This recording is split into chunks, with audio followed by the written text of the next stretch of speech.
नमस्कार साथियों, कैसे हैं आप सभी। उम्मीद करता हूं कि आप स्वस्थ होंगे, सुखी होंगे और आनंदित होंगे। श्री रामचरितमानस में आपका स्वागत है। हम राम के चरित्र का गुणगान करते हुए जीवन के विभिन्न पहलुओं को जानने और समझने का प्रयास करते हैं। और इसमें जो आपकी सहभागिता है, जो आपका योगदान है, जो आपका सहयोग है और जो आपका कृपा पात्र अगर बना रहेगा और आपका साथ रहेगा, तो हम जो है इस कथा को उस हर एक व्यक्ति तक पहुंचाएंगे जो इस श्री रामचरितमानस को मात्र कहानी के रूप में नहीं, बल्कि जीवन को सही अर्थ और सही साइंस टेम्परामेंट, सही तर्क और सही गहराई से जो है जान सके और समझ सके। इसी प्रयास में जो है हम नित्य इस कथा का जो है पाठ करते हैं, अध्ययन करते हैं। और आप सभी को मैं आमंत्रित करता हूं कि आइए, जुड़िए, हम साथ में मिलकर जो है इस कथा को अच्छे दिशा में ले जाते हुए हर एक व्यक्ति के जीवन से जो अहंकार है उसे हटाकर उसके भीतर ज्ञान को भर सके। सबसे बड़ी बात यह है कि हम दुखी क्यों होते हैं, परेशान क्यों होते हैं। आप देखते होंगे कि आपके परिवार में जो भी व्यक्ति होते हैं या आपका जिस पे अधिकार होता है, आप चाहते हैं कि वो व्यक्ति जो है आपके अनुसार काम करे, लेकिन ऐसा जो है होता नहीं है। आप देखेंगे कि 99% जो है जैसा आप चाहते हैं वैसा होता नहीं। और उसके बाद जब वो चीज़ें उस प्रकार से होती नहीं तो आपको जो है दुख होता है, परेशानी होती है। तो गीता में कृष्ण ने भी कहा है ये बात कि आपके दुखों का जो सबसे बड़ा कारण है वो है आपकी कामना, वो है आपकी इच्छा। आप ये चाहते हैं कि आपके परिवार में आपके जो बच्चे हैं आपका कहा माने, आपके जैसा चले। लेकिन जब आपके जैसा वो काम नहीं करते, आपके जैसा वो बिहेव नहीं करते, तो आप जो है हर्ट हो जाते हैं। You got hurt and you feel very sad. So it is very important to know how we can tackle, how we can manage yourself. तो ये जो बात है, ये जो समझ है, ये हमारे भीतर हमारी बोध से ही समाप्त होगा। जैसे कि जब भी आप ये सोचिए कि जैसा मैं चाहूँ वैसा हो, अगर आप ऐसा सोचेंगे तो ये जो है आपके दुख का कारण बनेगा। आप बस ये कर सकते हैं कि आप अपने कार्य के प्रति पूरी श्रद्धा रखिए, आप अपने कार्य को अच्छे तरीके से करिए। अगर आपके भीतर अच्छे गुण होंगे, अगर आप सही गुण डालना चाहेंगे, तो आपसे सीख कर जो है वो आपके कहे हुए, आपके किए हुए कार्यों पर जरूर वो चिंतन करेंगे। लेकिन समानता आप देखेंगे कि इस समाज में होता नहीं है। आप देखेंगे कि जो पिता होता है वो बहुत ही कर्मठ होता है, बहुत ही जो है काम करने वाला होता है, वो सजग होता है। लेकिन उनके पुत्र जो है वो कहीं ना कहीं अपने दायित्व को, अपने कार्य को भूल जाते हैं और इस समाज में जो है वो एक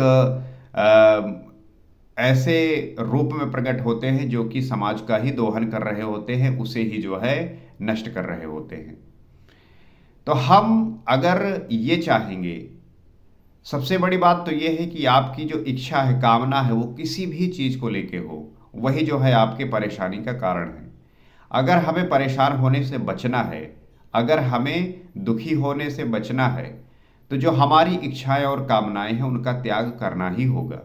जब तक आप त्याग नहीं करेंगे, ये जो इच्छाएं और कामनाएं हैं आपको कष्ट देंगी, आपको परेशान करेंगी। तो आप जैसा चाहते हैं कि आपके बच्चे वैसा करें, तो ये जरूरी नहीं है। वो कुछ और करेंगे, वो कुछ और कर भी सकते हैं। और यही वजह होती है अधिकतर जो पेरेंट्स होते हैं उनके परेशान और दुखी होने का। तो आइए हम श्री रामचरितमानस में ये सीखते हैं, जानते हैं कि कैसे जो है इन सब चीज़ों पर विजय प्राप्त की जाए, कैसे हम जीवन में आनंदित हो सकें। और पिछले एपिसोड में हमने ये देखा कि किस प्रकार से पार्वती जी जो है भगवान शिव से जो है ये कह रही हैं कि मैंने जो गलती की है उसे क्षमा कीजिए और राम के जो है निर्मल गुणों का जो है, यश का जो है वर्णन कीजिए। तो आइए देखते हैं गोस्वामी तुलसीदास जी किस प्रकार से इस बात को लिख रहे हैं और कह रहे हैं और किस प्रकार से शिव जी राम की कथा कह रहे हैं। जजब जोशिता नहीं अधिकारी, दासी मन क्रम वचन तुम्हारी। गूढ़ौ तत्व न साध दुरावही, आरत अधिकारी जहाँ पावही। यद्यप स्त्री होने के कारण मैं उसे सुनने की अधिकारिणी नहीं हूँ, तथापि मैं मन वचन और कर्म से आपकी दासी हूँ। संत लोग जहाँ आर्त अधिकारी पाते हैं, वहाँ गूढ़ तत्व भी उससे नहीं छिपाते। गूढ़ौ तत्व न साधु दुरावही, आरत अधिकारी जहाँ पावही। तो जहाँ पे संत लोग आर्त अधिकारी पाते हैं, वहाँ गूढ़ तत्व भी उससे नहीं छिपाते। कहने का मतलब ये है कि जब आप कोई भी चीज मन वचन और कर्म से पूरी तरीके से समर्पित होकर अपने आप को दे देते हैं, तो फिर आप भी वो सीख पाते हैं, वो जान पाते हैं जो आपको चाहिए। तो उसी प्रकार से आपको भी अगर अपने जीवन में कुछ अचीव करना है, आपको प्राप्त करना है, आपको चाहिए, तो अपने मन, अपने वचन और कर्म से जो है पूरी तरीके से उसके प्रति समर्पित हो जाइए। प्रॉब्लम यही होती है कि हम चाहते तो सब कुछ है, लेकिन हम जो है उसके प्रति कितने समर्पित हैं, ये जो है सबसे ज़्यादा मायने रखता है। अति आरति पूछौ सुर राया, रघुपति कथा कहौ करिदाया। प्रथम सुकारण कहौ विचारी, निर्गुण ब्रह्म सगुण बपुधारी। हे देवताओं के स्वामी, मैं बहुत ही आर्त भाव दीनता से पूछती हूँ, आप मुझ पर दया करके श्री रघुनाथ जी की कथा कहिए। पहले तो ये कारण विचार कर बतलाइए जिससे निर्गुण ब्रह्म सगुण रूप धारण करता है। तो पार्वती जी जो है ये प्रयास कर रही हैं कि महादेव जी जो है उनको दया करके श्री रघुनाथ की कथा कहें, और पहले ये विचार प्रस्तुत कर रहे हैं कि पहले आप ये बताइए कि कैसे जो है एक निर्गुण ब्रह्मा सगुण रूप धारण करता है। पुन प्रभु कहौ राम अवतारा, बाल चरित पुन कहौ उदारा। कहौ जथा जानकी विवाही, राज तजा सो दूषण काही। फिर हे प्रभु श्री रामचंद्र जी के अवतार जन्म की कथा कहिए और उनका उदार बाल चरित्र कहिए। फिर जिस प्रकार से उन्होंने श्री जानकी जी से विवाह किया वो कथा कहिए, और फिर ये बतलाइए कि उन्होंने जो राज्य छोड़ा वो किस दोष से। कहाऊ जथा जानिका विवाही, राज तजा सो दूषण काही। तो आप ये सब कुछ जो है बतलाइए, श्री रामचंद्र जी का जो है अवतार अर्थात जन्म कैसे हुआ, उनके बाल चरित्र को कहिए, और उन्होंने जानकी जी से विवाह किस प्रकार से किया, और फिर वो ये बतलाइए कि उन्होंने राज्य को छोड़ा सो कैसे, क्या दोष था। बन बस कीन्हे चरित अपारा, कहौ नाथ जिम रावण मारा। राज बैठ कीन बहुलीला, सकल कहौ शंकर सुखशीला। हे नाथ, फिर उन्होंने वन में रहकर जो अपार चरित्र किए तथा जिस तरह रावण को मारा वह कहिए। हे सुख स्वरूप शंकर, फिर आप उन सारी लीलाओं को कहिए जो उन्होंने राज्य सिंहासन पर बैठकर की थी। तो वो सब कुछ जो है पार्वती जी जानना चाहती हैं, किस प्रकार से वन में रहकर उन्होंने तरह तरह के चरित्र किए, किस प्रकार से रावण को मारा। और हे सुख स्वरूप शंकर जी, फिर आप उन सारी लीलाओं को कहिए जो उन्होंने राज्य सिंहासन पर बैठकर की थी। तो इन सब को जो है बताइए। बहुर कहौ करुणायतन, कीन्ह जो अचरज राम। प्रजा सहित रघुवंश मन, किम गवने निज धाम। हे कृपाधाम, फिर ये अद्भुत चरित्र कहिए जो श्री रामचंद्र जी ने किया।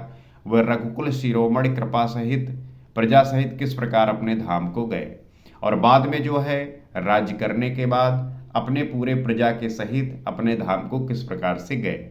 इस कहानी को जो है, इस कथा को जो है आप बताइए, हमें जो है सुनाइए। पुण्य प्रभु कहाउ सत्व बखानी तत्व बखानी, जह विज्ञान मगन मुनि ज्ञानी। भगत ज्ञान विज्ञान विरागा, पुण्य सब वर्णहु सहित विभागा। हे प्रभु, फिर आप उस तत्व को समझाकर कहिए जिसकी अनुभूतियों में ज्ञानी मुनिगण सदा मग्न रहते हैं, और फिर भक्ति ज्ञान विज्ञान और वैराग्य का विभाग सहित वर्णन कीजिए। उसके बाद जो है आप उस तत्व को समझाइए जिसकी अनुभूति में ज्ञानी मुनिगण सदा मग्न रहते हैं, और फिर भक्ति ज्ञान विज्ञान और वैराग्य का विभाग सहित वर्णन कीजिए। तो पार्वती जी सारे क्षेत्र को कहने की बात कर रही हैं कि सारे चीज को आप बताइए, सब कुछ समझाइए कि किस प्रकार से एक ज्ञानी मुनिगण सदा जो मग्न रहते हैं उनकी अनुभूति में, फिर भक्ति बताइए, ज्ञान बताइए, विज्ञान बताइए, वैराग्य के बारे में वर्णन कीजिए।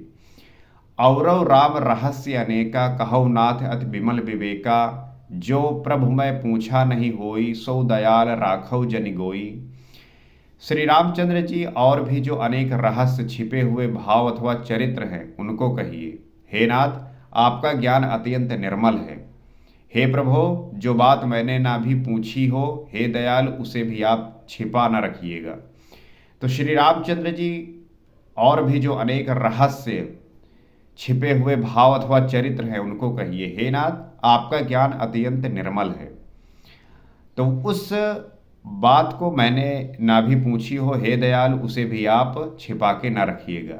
तो जितनी मेरी समझ थी उसको जानने का मैंने जो है इच्छा जाहिर की, उसके बावजूद भी और भी जो ज्ञान है वो आप जो है छिपा कर ना रखिए, वो सब कुछ जो है आप बताइए। तुम प्रभुवन गुर वेद बखाना, आन जीव पावर का जाना। प्रश्न उमा के सहज सुहाई, छल विहीन सुन शिव मन भाई। वेदों ने अनेकों आपको तीनों लोकों का गुरु कहा है। दूसरे पामर जीव इस रहस्य को क्या जाने। पार्वती जी के सहज, सुंदर और छल रहित सरल प्रश्न सुनकर शिव जी के मन को बहुत अच्छे लगे। तो जब इस प्रकार से पार्वती जी अपनी बात कही तो शिव जी जो है इस बात से बहुत प्रसन्न हुए, उनको मन को बहुत अच्छा लगा। और अब जो है वो शिव जी की रामचंद्र जी की कहानी को कहने के लिए अब जो है वो कहेंगे और सुनाएंगे। हर ही रामचरित सब आए, प्रेम पुलक लोचन जल छाए। श्री रघुनाथ रूप उर आवा, परमानंद अमित सुख पावा। श्री महादेव जी के हृदय में सारे रामचरित्र आ गए। प्रेम के मारे उनका शरीर पुलकित हो गया और नेत्रों में झल भर आया। श्री रघुनाथ जी का रूप उनके हृदय में आ गया, जिससे स्वयं परमानंद स्वरूप शिव जी ने भी अपार सुख पाया। तो महादेव जी को जब इस प्रकार से पार्वती जी ने कहा तो महादेव जी के हृदय में सारा जो रामचरित्र है वो आ गया। प्रेम के मारे उनका शरीर जो है पुलकित हो गया। आप भी देखेंगे कि जब आप किसी चीज़ को लेके खुशी होते हैं, जब आप प्रसन्न होते हैं, तो आपका पूरा शरीर जो है वो पुलकित हो जाता है। आपका पूरा शरीर जो है वो आनंद से भर जाता है और नेत्रों में जल भर आया और खुशी के जो है आंसू छलकने लगते हैं। जब आप बहुत प्रसन्न होते हैं, बहुत सुखी होते हैं, तो आपके जो आंखों से आंसू हैं वो अपने आप जो है निकलने लगते हैं।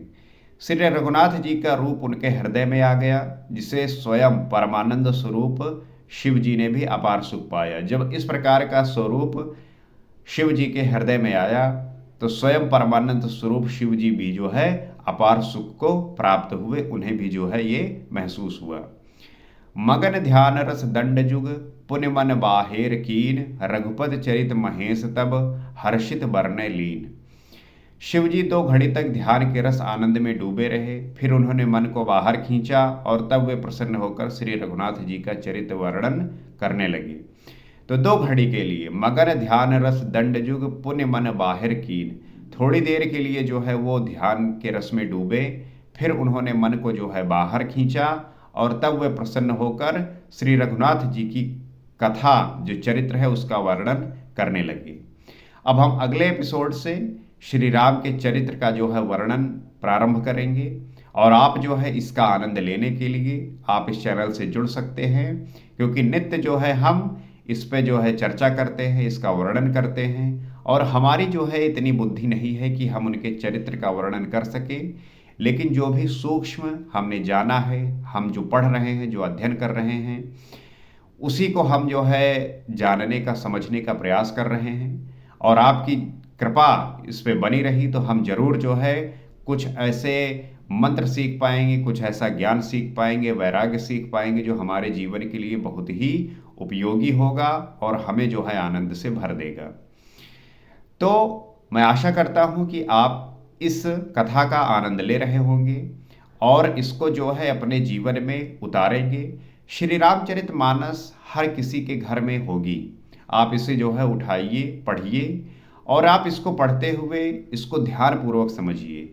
सिर्फ आप इसको कहानी के रूप में नहीं, बल्कि इसको साइंटिफिक टेम्परामेंट से, इसको ध्यानपूर्वक तार्किक दृष्टि से और इससे वो बात सीख कर जो हमारे लिए बहुत उपयोगी है उसको अपने भीतर लेके आइए। यही आपको जो है आनंद से भरेगा और आपके जीवन को परिवर्तित करेगा। इसी आशा के साथ आज इतना ही। अगले एपिसोड में आपसे फिर मुलाकात होगी। सीताराम।